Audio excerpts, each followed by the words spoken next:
En sortant de la cour du tribunal, Pierre avait pleuré amèrement, Luc 22. Il a certainement beaucoup souffert après avoir renié 3 fois Jésus. Pierre était pourtant conscient qu'il aimait le Seigneur.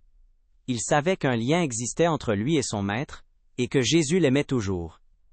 Après la résurrection, Jésus a eu un premier contact privé avec Pierre dont nous ne savons rien. 1 Corinthiens 15, 5. Cet entretien reste dans le domaine de la sphère intime, là où le cœur est sondé dans la présence du Seigneur.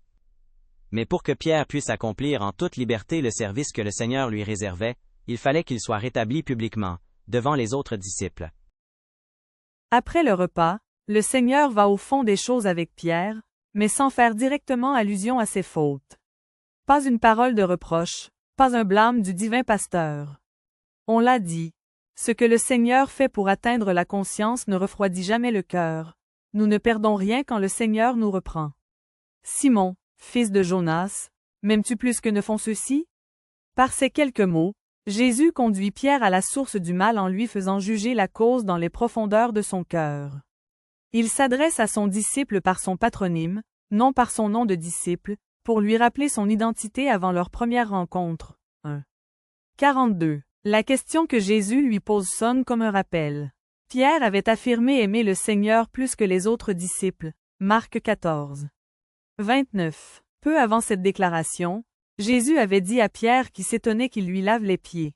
Ce que je fais, tu ne le sais pas maintenant, mais tu le sauras dans la suite. 13. 7. Le moment de cette révélation est arrivé. Pierre va être relevé publiquement de ses faux pas et restauré dans sa conscience comme dans son cœur. Les versions en français ne peuvent pas rendre la richesse du texte grec de cet entretien. Jésus se sert du verbe « aimer », qui désigne l'amour profond et religieux d'une âme, mais Pierre utilise un autre verbe qui traduit l'affection du cœur. Dans l'état de sa conscience, Pierre n'ose pas affirmer plus que cela. À 2 reprises, Jésus dit à Pierre « M'aimes-tu, m'aimes-tu profondément ?»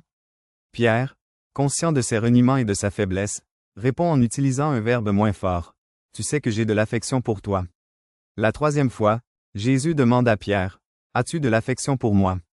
Pierre est attristé, non offensé, car sa faute était trop manifeste, de ce que le Seigneur remette en question l'affection qu'il a pour lui en reprenant ses propres termes. Il ne peut que répondre « Seigneur, tu sais tout, tu sais bien que j'ai de l'affection pour toi. »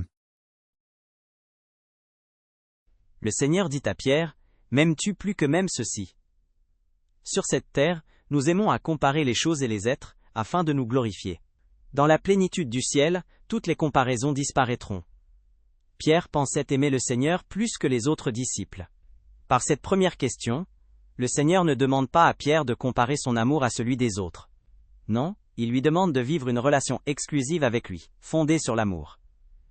Pierre l'a bien compris. Dans sa réponse, il supprime toute référence aux autres disciples. Le Seigneur avait touché le point sensible. Jésus ne fait plus mention des disciples dans la question suivante, car il veut sonder Pierre sur un autre point. Il lui dit simplement « M'aimes-tu » Pierre doit comprendre qu'il faut un amour total et sans prétention pour le Seigneur, quand on s'occupe des agneaux du troupeau. Pierre doit être pleinement qualifié pour s'occuper du troupeau. Jésus lui demande enfin si vraiment il l'aime comme il le dit. Après cette 3e question, Pierre ne peut que répondre « Seigneur, tu connais toutes choses, tu sais que je t'aime. » Pierre aimait profondément son Maître depuis leur première rencontre. Il est maintenant complètement rétabli, car le Seigneur lui confie ce qu'il avait de plus cher, les brebis qu'il venait de racheter. Quel réconfort pour Pierre! Malgré ses très graves défaillances, le ministère auquel le Seigneur le destinait, Luc 22. 32, n'est pas donné à un autre.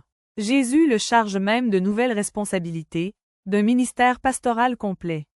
Pierre devra prendre soin des agneaux, protéger les brebis du troupeau et les nourrir. Cette leçon est inoubliable. Le Seigneur a confié publiquement un service à Pierre. Sans indication explicite de sa part, les autres disciples auraient sans doute accepté difficilement que Pierre paisse le troupeau du Seigneur. Quelqu'un a remarqué, « Notre service pour le Seigneur ne dépend pas de la force de nos sentiments subjectifs, mais de la réalité de ce que Jésus a accompli pour nous. » Le relèvement de Pierre a été progressif, mais total, car le Seigneur avait prié pour que la foi de son disciple ne défaille pas, et l'avait assuré qu'il fortifierait ses frères, une fois revenu. Luc 22. 32. Que d'enseignements pour nous aussi dans cet entretien, si simple mais si profond. 1. Le Seigneur montre à Pierre que l'amour est à la base de tout service. 2. Les nouveaux convertis, comme les croyants plus avancés dans la foi, ont besoin de soins, tels les agneaux et les brebis d'un troupeau. 3. Toutes les brebis du troupeau appartiennent au Seigneur. 4. Le Seigneur accent aigu du les siens pour leur confier de nouvelles responsabilités. 5. Le Seigneur désire un plein engagement de cœur de notre part. 1 Pierre 5. 2.